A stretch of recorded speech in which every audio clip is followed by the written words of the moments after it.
Master minds commerce చదవాలనుకునే 10th inter విద్యార్థుల తొలి ఎంపిక. నమస్కారం, సుమన్ టీవీకి స్వాగతం. నేను మానస. ఈ రోజు మనతో పాటు ఉన్నారు ప్రముఖ జ్యోతిష్య పండితులు సుభాష్ శర్మ గారు. వారితో మాట్లాడదాం. గురుగారు నమస్కారం అండి. గురుగారు, ఒక పాస్టర్ శాలం రాజు, మీరు కూడా వినుంటారు, మల్లెపూలు అమ్ముకునేవాడు చర్చి ముందు పెట్టాడంట బండి. పాస్టర్ గారు లోపల వద్ద చెప్పాడు, ఒక్కడు కూడా కొన్నాడు పోరా అని.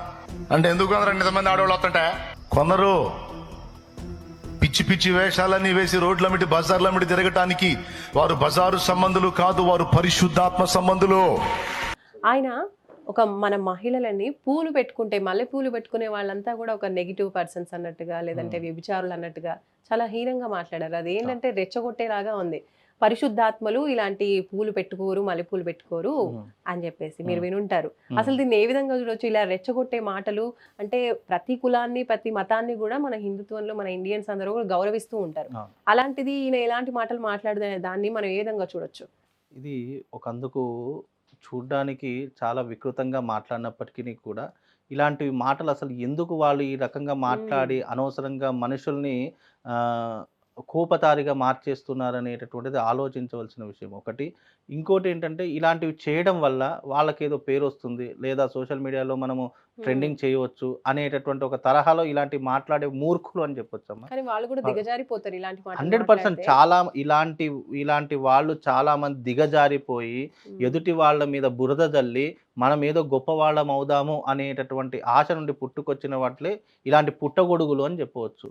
నిజంగా అంటే ఒక మల్లెపూలు ధరిస్తే వాళ్ళను వేశ్యలతో పోల్చడము, స్త్రీలు మల్లెపూలు ధరిస్తే వాళ్ళు అలాంటి వాళ్ళే అని డిసైడ్ అయిపోయి ఇలాంటి ప్రగల్భాలు మాట్లాడడం అనేటటువంటిది నిజంగా చాలా బాధాకరమైనటువంటి విషయము. ఎందుకంటే ఇలాంటి మత విద్వేషాలను రెచ్చగొట్టడము, ఇక మల్లెపూలు పెట్టుకున్న వాళ్ళు అంటే రోడ్డు మీద తిరిగి మల్లెపూలు పెట్టుకున్న ప్రతి ఒక్క స్త్రీని అలాంటి దృష్టితోనే చూడడము అనేటట్టు చూస్తారా? అలాంటి దృష్టితో చూసే ఇప్పుడు నీ ఇంట్లో పెట్టుకునేటటువంటి నీ అక్కా చెల్లెలు కానీ, లేదా నీ బంధువర్గంలో ఉన్నటువంటి అంటే మల్లెపూలు పెట్టుకుంటే వాళ్ళందరూ అలాంటి వాళ్ళే అని చెప్పి నువ్వు ఇలాంటి డిసైడ్ చేస్తావా? ఎంతవరకు వాస్తవం ఇవి? పువ్వులు అనేటటువంటివి మన సనాతన ధర్మంలో పంచమాంగళ్యాలలో ఒకటైనటువంటి వస్తువు ఈ పువ్వులు.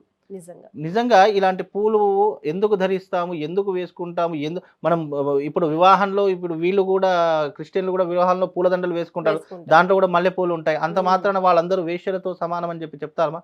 ఎందుకు ఇలాంటి మాటలు? ఇవన్నీ రెచ్చగొట్టడానికి, మత విద్వేషాలు పెంచడానికి, అనవసరంగా ఎదుటి వారి మతం మీద బురద జల్లితే మన మతం హైలైట్ అవుతుంది, మనము గొప్పవాళ్ళం అవుతాము అనే ఒక మూర్ఖత్వంలో నుంచి వచ్చినటువంటి మాటలు అని చెప్పొచ్చు. కాబట్టి ఇలాంటి మాటలు నిజంగా చాలా బాధాకరం అనిపిస్తాయి. మాట్లాడడానికి కూడా కష్టం అనిపించినా కొన్నిసార్లు మాట్లాడక తప్పలేనటువంటి అంశాలు. అసలు మల్లెపూలకు ఉన్నటువంటి గొప్పతనం ఏంటో తెలుసా అమ్మ? నిజంగా అర్జునుడు మన శ్రీశైలంలో ఉన్నటువంటి మల్లికార్జున స్వామిని మల్లెపూలతో అర్చించడం వల్ల మల్లికార్జున స్వామి అని పిలిచేటటువంటి గొప్పనైనటువంటి భావన కలిగినటువంటిది మన శ్రీశైలం. అందుకే శ్రీశైలంలో ఉన్నటువంటి స్వామిని మల్లికార్జున స్వామి అని అంటుంటాము. అంటే పూజనీయమైనటువంటి వస్తువులని కూడా వీళ్ళు ఈ రకంగా కించపరిస్తే, ఈ రకంగా మాట్లాడితే వీళ్ళని ఏమనాలి? మల్లెపూలు పెట్టుకున్న ప్రతి ఒక్కరూ అలాంటి పరిశుద్ధ ఆత్మలు ఇక్కడ పెట్టుకోరు, పరిశుద్ధులే ఇక్కడికి వస్తారు. నీ ఒక పూలు అమ్ముకునేవాడు పూలు అమ్ముకోవడం వల్ల నీకు వచ్చిన నష్టం ఏంటి? నీకు వచ్చినటువంటి బాధ ఏంటి? అతని మీద నువ్వు ఈ రకమైనటువంటి బురద చల్లడము అంటే పూలు పెట్టుకున్న వాళ్ళందరూ, పూలు అమ్మే వాళ్ళందరూ అంటే వేశ్యలతో సమానమా? నీ అక్కో నీ చెల్లో ఇలాంటి పూలు పెట్టుకుంటే నువ్వు ఇలాగే మాట్లాడతావా? ఎందుకు ఈ రకమైన బురద చల్లుతున్నారు? ఎందుకు ఈ రకంగా వాళ్ళు అవహేళన చేస్తున్నారు అనేటు వాళ్ళ సంస్కారానికి వదిలేయాలమ్మా. ఎందుకంటే ప్రతి ఒక్క విషయాన్ని కాంట్రవర్సీ చేసి ఈ రకంగా అవహేళన చేసి మనం పూజనీయంగా ఉన్నటువంటి కొన్ని వస్తువులను కూడా వాళ్ళు విగ్రహారాధన చేయకూడదు, విగ్రహం దగ్గర పెట్టిన ప్రసాదం తినకూడదు, ఇలా పూలు వాడకూడదు, బొట్టు పెట్టుకోకూడదు. ఇవన్నీ కూడా వాళ్ళు సృష్టించినటువంటివే తప్ప వాళ్ళ యొక్క అనుకూలంగా ఏ రకంగా ఉండదో ఆ రకంగా మాట్లాడే సంస్కారహీనులే తప్ప వాళ్ళకు సంస్కారము, సాంప్రదాయము ఇప్పుడు ఒక్కటే. నేను అంటే వాళ్ళకు అడుగుతున్నటువంటి ప్రశ్న ఒకటే అండి. ఈ మతం పుట్టి కేవలం 2000 సంవత్సరాలు మాత్రమే అయ్యింది.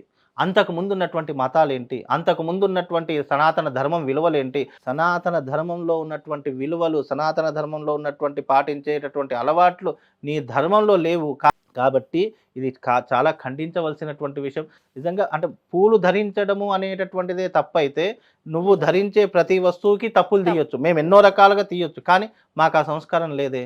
నిజానికి మన హిందూ మహిళలందరూ కూడా పూలు పెట్టుకొని పూజ చేస్తారు. పూజ చేసే వాళ్ళు కూడా అవునండి. సనాతన ధర్మాన్ని పాటించే వాళ్ళు పువ్వు లేకుండా పూజ చేయరు. చెయ్యరు, తలకి ఒక్క చెయ్యరు. పువ్వు అన్న పెట్టుకొని పూజ చేస్తూ తప్పకుండా ఉంటారు. పూలు అనేటటువంటివి మన సనాతన ధర్మంలో ఒక పూజనీయమైనవి. పూజనీయమైనటువంటిది, ఒక సంస్కారానికి గుర్తుగా ఉన్నటువంటిది.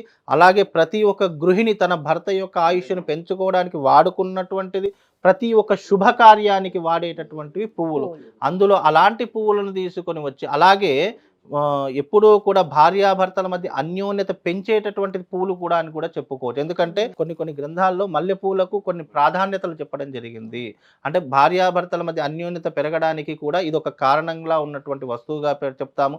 సౌభాగ్య ద్రవ్యంలో మనం పూలు పెట్టుకొని పూజించేటటువంటి వాళ్ళలో చాలా మంది ఇప్పటికీ మల్లె పూలను చాలా మంది వాడుతూ ఉంటారు. పూజలలో కూడా శివారాధనకు తెల్ల పూలు అంటే మల్లె పూలే ఎక్కువగా వాడుతూ ఉంటారు. ఇలా పూజనీయమైనటువంటి కొన్ని కొన్ని వస్తువులను ఈ రకంగా అపహాస్యంగా మాట్లాడడము, పూలు పెట్టుకున్న వాళ్ళందరూ వేశ్యలతో సమానము అని ఈ రకమైనటువంటి బోధనలు చేయడం అనేటటువంటి నిజంగా బాధాకరమైనటువంటి విషయం. ఈ రకంగా చెప్పడం అనేటటువంటిదైతే మూర్ఖత్వం అని చెప్పుకోవచ్చమ్మా. ఇలాంటి వారి గురించి ఎంత చెప్పినా నీచమే. ఈ అశుద్ధం తినడమే తప్ప ఇలాంటి వాని గురించి ఇంకా వేరే మాట లేదమ్మా. అంత నీచుడు అని చెప్పొచ్చు. ఇలాంటి ప్రగల్భాలు ఇప్పుడంటే పలిగా ఇంకో ఇట్లా నువ్వు మాట్లాడుకుంటూ వెళితే ప్రజలందరూ నీకు బుద్ధి చెప్పేటటువంటి సమయం చాలా దగ్గరలో పడుతుందమ్మా. కాబట్టి ఇలాంటివి ఖండించాలి.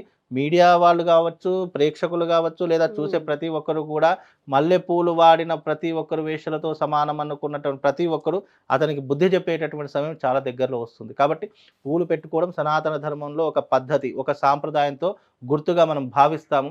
అలాంటి సాంప్రదాయాన్ని ఎవరు మర్చిపోకుండా ఇలాంటి వాళ్ళకు బుద్ధి చెప్పేటటువంటి రోజు చాలా దగ్గరలో ఉంది. ఇలాంటి వాళ్ళు ఉండడం వల్లనే ఇలాంటి ప్రళయాలు, అలాంటి భూకంపాలు వస్తున్నాయేమని చెప్పి చాలా బాధగా ఉందమ్మా. రైట్. ధన్యవాదాలు గురుగారు. నమస్కారం.